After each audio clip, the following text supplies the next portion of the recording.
Salutations chers amis.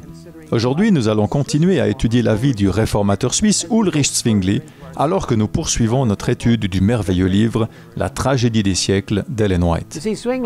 Zwingli était un fervent défenseur de la parole de Dieu. Et bien que Martin Luther et lui n'aient jamais eu de contact, ils étaient parvenus aux mêmes conclusions bibliques et prêchaient le même évangile. En 1516, Zwingli devint prédicateur à Einsiedeln, un lieu connu pour son sanctuaire de la Vierge Marie. Chaque année, des pèlerins s'y rendaient avec la promesse d'obtenir une rémission complète de leurs péchés.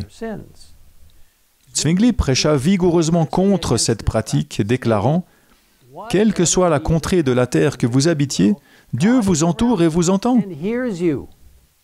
Pour beaucoup, ce message n'était pas le bienvenu, mais d'autres étaient heureux d'entendre parler de la rédemption par le seul Christ. La vérité se répandit de bouche à oreille dans tout le pays, et bientôt le nombre de pèlerins diminua considérablement, ainsi que leurs offrandes monétaires.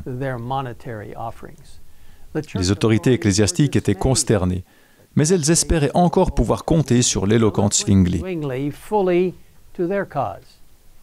3 ans plus tard, Zwingli fut invité à prêcher dans la cathédrale de Zurich, qui était à l'époque la ville la plus importante de la Confédération helvétique. C'est un lieu où Zwingli aura une grande influence.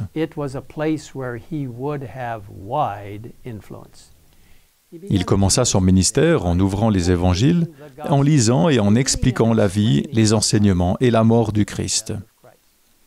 On nous dit qu'il présenta la parole de Dieu comme la seule autorité infaillible et la mort du Sauveur comme le seul sacrifice suffisant. De nombreuses personnes de toutes classes sociales affluaient pour l'écouter, mais les moines commencèrent à entraver son travail et à condamner ses enseignements. Alors que les enseignements de Luther progressaient en Allemagne et au-delà, et ceux de Zwingli en Suisse, la vente d'indulgences était encouragée par Rome.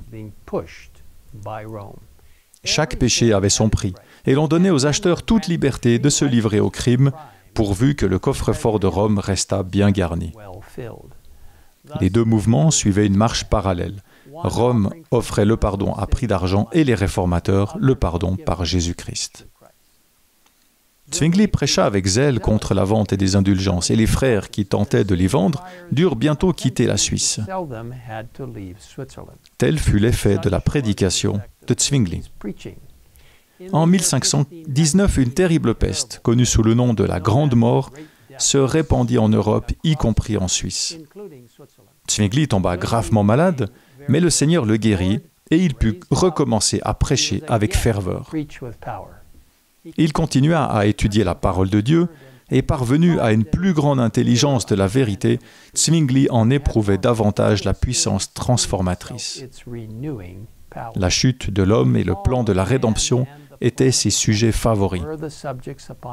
Il déclarait positivement que la grâce de Dieu ne nous donne pas la liberté de vivre dans le péché.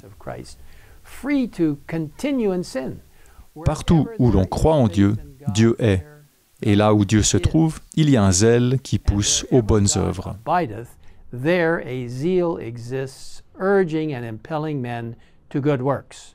Les attaques répétées de l'Église contre Zwingli ne firent que renforcer la cause de la vérité.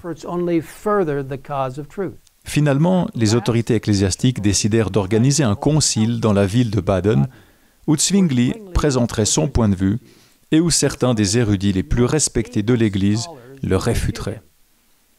Les autorités étaient sûres de gagner, car elles avaient non seulement choisi le lieu de l'affrontement, mais aussi les juges qui allaient accorder la victoire à l'une des deux parties. Elles pensaient que si elles parvenaient à mettre Zwingli entre leurs mains, elles veilleraient à ne pas le laisser s'échapper, comme cela s'était passé avec Luther.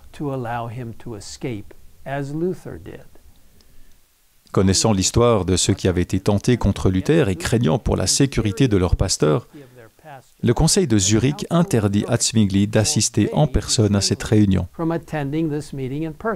2 hommes de Dieu furent choisis à sa place.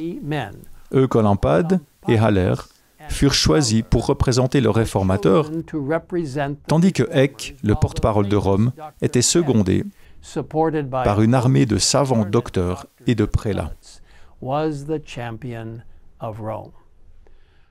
Bien que Zwingli n'ait pas été présent en personne, un étudiant prenait des notes très précises des sujets abordés, et chaque soir, ces notes étaient secrètement apportées à Zwingli, qui pouvait les examiner et donner des conseils et des suggestions par écrit.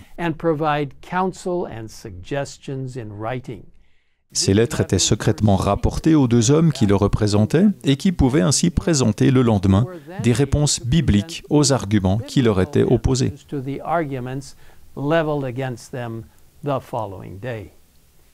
Dans la tragédie des siècles, la scène de la rencontre est décrite très clairement.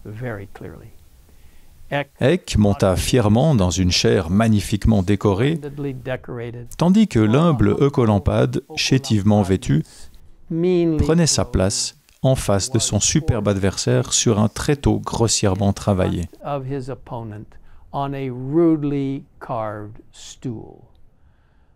Le contraste entre les deux était frappant. Eck parla d'une voix fière, exposant les traditions de l'Église, tandis que Eucolampade déclara « Je ne reconnais pour règle de foi que la parole de Dieu. » La discussion se poursuivit pendant 18 jours. À la fin, les papistes revendiquèrent la victoire avec une grande confiance. Cependant, les fruits ont montré les vrais résultats. La dispute constitua une forte avancée de la Réforme, et peu de temps après, les villes importantes de Berne et de Bâle se déclarèrent du côté de la Réforme. Vous voyez, mes amis, la vérité de Dieu finit toujours par l'emporter. Quelles que soient les circonstances actuelles, nous pouvons être assurés que la parole de Dieu est digne de confiance et vraie. Elle nous révèle la vérité sur Dieu et sa voie de salut. Et maintenant, je vous invite à prier avec moi. Merci, Père, pour la fiabilité de ta parole, de tes instructions, de tes conseils.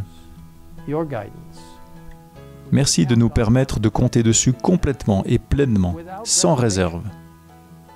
Merci d'avoir contribué, dans le grand débat qui a eu lieu, à mettre en lumière la vérité de la Bible, afin que les gens puissent voir clairement ce qui n'était qu'une invention humaine et non une inspiration céleste.